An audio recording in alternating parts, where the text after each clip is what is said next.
नमस्कार, news line में आपका स्वागत है। आज एक खास रिपोर्ट को लेकर मैं हूं राम।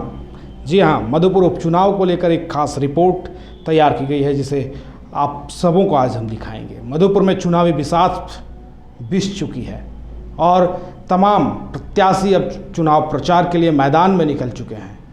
दमखम के साथ सभी प्रत्याशी जनता को अपने पक्ष में रिझाने में जुट गए हैं।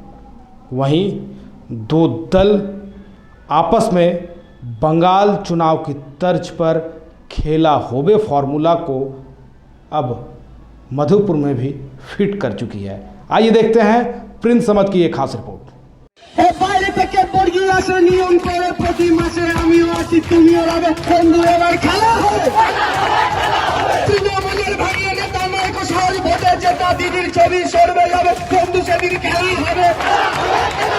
खेला होबे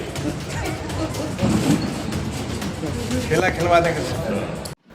मधुपुर उपचुनाव का प्रचार प्रसार अब जोर पकड़ने लगा है। मुकाबला भी लगभग सीधा दिखाई पड़ रहा है। जहां कुल 6 प्रत्याशी चुनावी मैदान में हैं, वहीं एक निर्दलीय प्रत्याशी किशन बथवाल बीजेपी प्रत्याशी गंगा नारायण के समर्थन में आ गए हैं।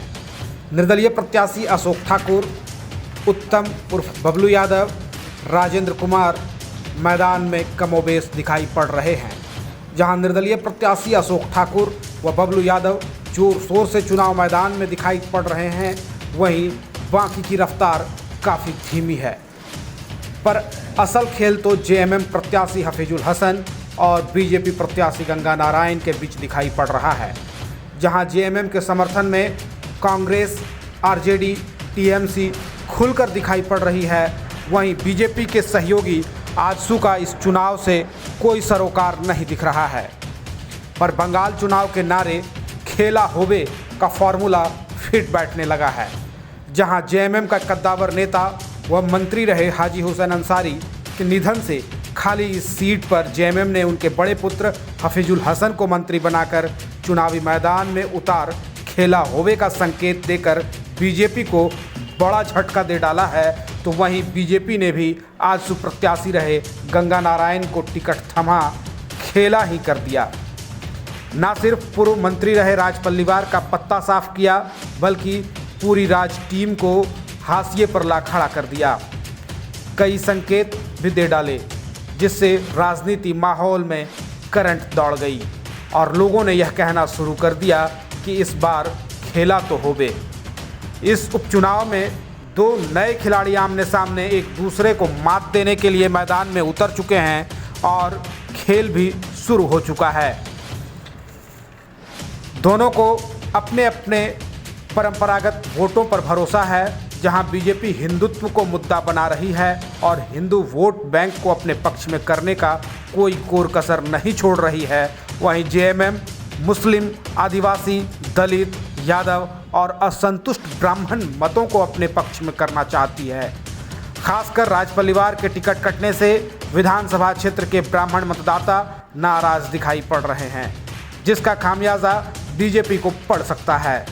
जहां यूपीए एकजुट होकर चुनावी मैदान में उतरी है, वहीं एनडीए में आजसू ने खुद को अपनी डफली अपना राग वाले बीजेपी से अलग थलग हो चुनाव से किनारा कर चुकी है। वहीं बीजेपी को जबरदस्त भीतरघात का सामना करना पड़ रहा है। मधुपुर विधानसभा में नज़र डालें तो सबसे अधिक मुस्लिम और ब्राह्मणों का कब्जा रहा है।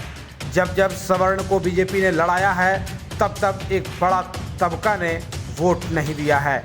जब बीजेपी ने ब्राह्मण को लड़ाया है, मधुपुर सीट उसकी झोली में गई है। अब देखना यह है कि इस बार यह मिथक टूटता है या फिर वही एक सवाल जो लगातार चर्चा में है कि मधुपुर विधानसभा में बीजेपी आरएसएस का गढ़ माना जाता रहा है और संगठन भी काफ़ी मजबूत रही है।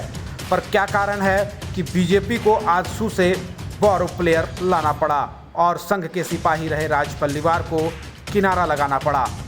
यह अभी भी मधुपुर के लिए रहस्य बना हुआ है। क्या ऐसा नहीं लगता है कि बीजेपी के प्रदेश नेतृत्व ने जोखिम भरा फैसला ले लिया, जिससे पार्टी को नुकसान उठाना पड़ सकता है? अब चुनाव के चंद दिन रह गए हैं। मधुपुर चुनावी रण क्षेत्र बन चुका है। झारखंड सरकार के लगभग मंत्री मधुपुर में कैंप कर रहे हैं। आज से मुख्यमंत्री भी कैंप करेंगे। यही हाल कमोबेश बीजेपी में भी है। बाबूलाल मरांडी सहित दर्जनों विधायक सांसद कैंप कर रहे हैं। फील्ड सजी हुई है, दोनों तरफ की टीमें मैदान में उतर चुकी हैं। खेला तो शुरू हो चुका है। बीजेपी के प्रदेश नेतृत्व के फैसले से प्रतिष्ठा दांव पर लगी है। यूपीए भी इस सीट को प्रतिष्ठा बना चुकी है। अब देखना यह है कि 17 अप्रैल का जो मुकाबला है, इसमें कौन बाजी मारता है और कौन मुंह के बल गिरता है। यह तो अब आने वाला 2 मई ही तय करेगा कि मधुपुर को विधायक चाहिए या मंत्री। सहयोगी रामचंद्र झा के साथ प्रिंस समद की ब्यूरो रिपोर्ट। বাইরে থেকে বর্গী আসে নিয়ম করে প্রতি মাসে আমিও আছি তুমিও রবে বন্ধু এবার খেলা হবে তৃণমূলের ভাঙিয়ে নেতা নয় সহজ ভোটে জেতা দিদির ছবি সরবে যাবে বন্ধু সেদিন খেলা হবে खेला हो बे खेला खिलवा देंगे। खबरों का सिलसिला न्यूज़ लाइन पर लगातार जारी है। बने रहे हमारे साथ। जल्द लौटेंगे कुछ और ताज़ा तरीन अपडेट के साथ। फिलहाल दीजिए इजाज़त। नमस्कार।